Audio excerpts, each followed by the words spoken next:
Hello दोस्तों, आज हम आपके लिए वापस से बिल्कुल नया और बहुत ज्यादा अच्छा डोंगहुआ लेकर आ चुके हैं जिसका नाम the gate of mystical realm है। इस डोंगहुआ की स्टोरी इतनी अच्छी है कि आपको इससे प्यार हो जाएगा। काफी समय पहले सुनामी आ जाती है और बड़े बड़े साम्राज्य यूं ही खत्म हो जाते हैं और लाखों लोगों की मौत हो जाती है। अब काफी टाइम बाद सब नॉर्मल हो चुका है और लोगों ने उस हादसे को पूरी तरह से अपने दिमाग से मिटा दिया है। शीतिन की गर्दन पर एक काफी अजीब सा मार्क भी हम देखते हैं। शीतिन की वाइफ और उसकी बेटी एक रूम में उसके ठीक होने का वेट कर रही थी, लेकिन तभी डॉक्टर उसकी वाइफ को आकर बताता है कि वो शीतिन को नहीं बचा पाए। ये सुनकर शीतिन की वाइफ काफी टूट जाती है। वहाँ कुछ आदमी आते हैं जिनके गले पर एक अजीब सा निशान है। ये सुनकर वो आदमी उन तीनों को जाने की कहता है, लेकिन तभी उन तीनों के पीछे कोई आ जाता है और उन्हें तुरंत ही मार देता है। अब हम जिन फैमिली के हेड को देखते हैं जो अपनी 7 सिस्टर से कह रहा था कि वो ऐसे कैसे किसी आउटसाइडर को उस 7 स्टेज पाइल को दे सकती है। अब जिनझेंग अपने भाई से कहती है कि वो जेक शीमू को आउटसाइडर कैसे कह सकते हैं, वो उसके हंदवान का बेटा है और अगर शीतिन ना होता तो आज जिन फैमिली इतनी रिस्पेक्टफुल फैमिली ना होती।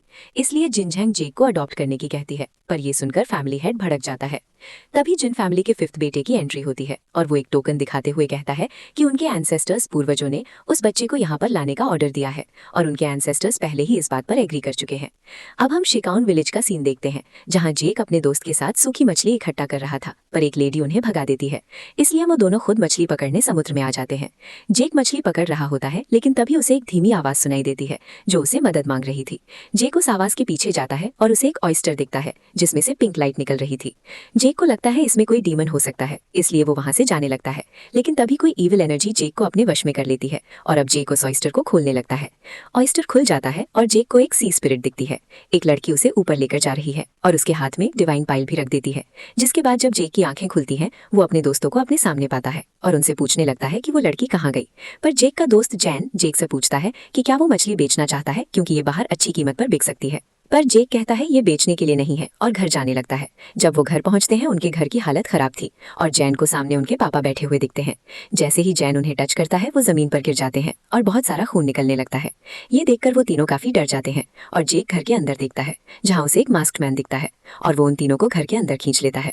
अब जेक देखता है कि एक मास्क मैन ने जैन की मदर के गले पर चाकू रखा है और ये देखकर वो तीनों काफी डर जाते हैं।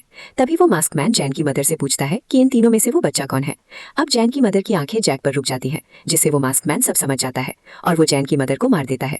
ये देखकर जैक पंजर के पास जाता है और उससे पूछता है कि वे किसे परेशान कर रहे थे।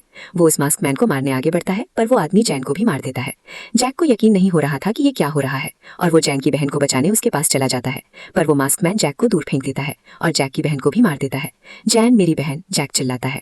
एक पल में ही उसके दोस्त, उसका परिवार सब खत्म हो चुका था, इसलिए वो काफी गुस्से में उस आदमी को मारने आता है, लेकिन वो मास्क मैन जैक की बॉडी से स्वॉर्ड आर पार कर देता है, जिससे जैक गिर जाता है और वो मास्क मैन घर में आग लगाकर चला जाता है। हम देखते हैं जैक में अभी जान बाकी थी और वो सोच रहा था कि वो उस आदमी को जिंदा नहीं छोड़ेगा। तभी वो डिवाइन पाइल जैक के पास से निकलती है और जैक का ब्लड उस पर लग जाता है, जिससे उसकी पावर एक्टिवेट हो जाती है और वो अपनी डिवाइन एनर्जी को रिलीज करती है। वो डिवाइन एनर्जी जैक की बॉडी में चली जाती है और जैक की सभी चोट ठीक हो जाती है। अब कुछ देर बाद वहाँ कुछ लोग आते हैं जिन्हें जिनझेंग ने भेजा था ताकि वो जैक को ले आए, पर वे उस जगह पर आग लगी देखकर हैरान हो जाते हैं। तभी उन्हें एक हाथ दिखता है जिसमें वही पाइल थी और वे सभी उसे बाहर निकालने लगते हैं और वे काफी हैरान थे कि इस जगह पर इतनी आग लग गई, फिर भी वो बच्चा जिंदा कैसे है। हम देखते हैं जैक को नींद में एक बुरा सपना आता है जिसमें जैन और उसकी पूरी फैमिली जैक पर इल्जाम डाल रही थी कि उसकी वजह से उनकी मौत हो गई। तभी जैक की नींद खुल जाती है और वो सामने युआन को बैठी पाता है। जैक पूछने लगता है कि ये कौन सी जगह है। तभी युआन की मदर वहां आ जाती है और वो बताती है कि ये वही जगह है जहां जैक के फादर भी रहा करते थे और उन्होंने मरने से पहले जैक का हमेशा ख्याल रखने को कहा था, इसलिए आज वो यहाँ है और जैक चाहे तो उन्हें अपनी स्टेप मदर मान सकता है। पर जैक जिनझेंग से उस आदमी का नाम भी ना लेने को कहता है। तभी जैक की चेस्ट में दर्द होने लगता है। ये देखकर जिनझेंग जैक से कहती है कि उसे ज्यादा बोझ लेने की जरूरत नहीं है क्योंकि उसके फादर जिन फैमिली की वजह से ही मारे गए हैं। पर जैक कहता है उसे उसके फादर या जिन फैमिली से कोई मतलब नहीं है, उसे बस यहाँ से जाना है। अब जिनझेंग जैक से कहती है कि क्या वो इस हालत में बाहर दुनिया में अपनी जिंदगी जी पाएगा। अब जैक के पास 2 रास्ते हैं, या तो वो पास्ट को भुलाकर एक नई लाइफ शुरू करे या अपने फादर की तरह एक मार्शल आर्टिस्ट की तरह जिए। फिर जिनझेंग बताती है कि एक मार्शल आर्टिस्ट की जिंदगी बॉडी रिफाइनिंग से शुरू होती है। फिर जिनझेंग जैक को कल्टिवेशन के सारे रियल्म के बारे में बताती है और जैक से कहती है कि उसका टारगेट डिवाइन रियल्म तक पहुंचने का होना चाहिए। फिर जिनझेंग बताती है कि जैक सिर्फ मार्शल आर्ट की मदद से ही जिंदा रह सकता है क्योंकि मार्शल आर्ट से वो अपनी बॉडी को प्योरीफाई कर सकता है, वरना एक दिन उसकी बॉडी पर एक मार्क आ जाएगा और उसके बाद उसकी जिंदगी काफी छोटी हो जाएगी। जैक अपनी मरी हुई फैमिली को याद करता है और उनसे कहता है कि वो उनकी मौत का बदला जरूर लेगा। जिसके बाद हम कुछ साल बाद का सीन देखते हैं और अब जैक मार्शल आर्ट बनने के रास्ते पर निकल चुका है और वो अभी 11th रैंक पर है।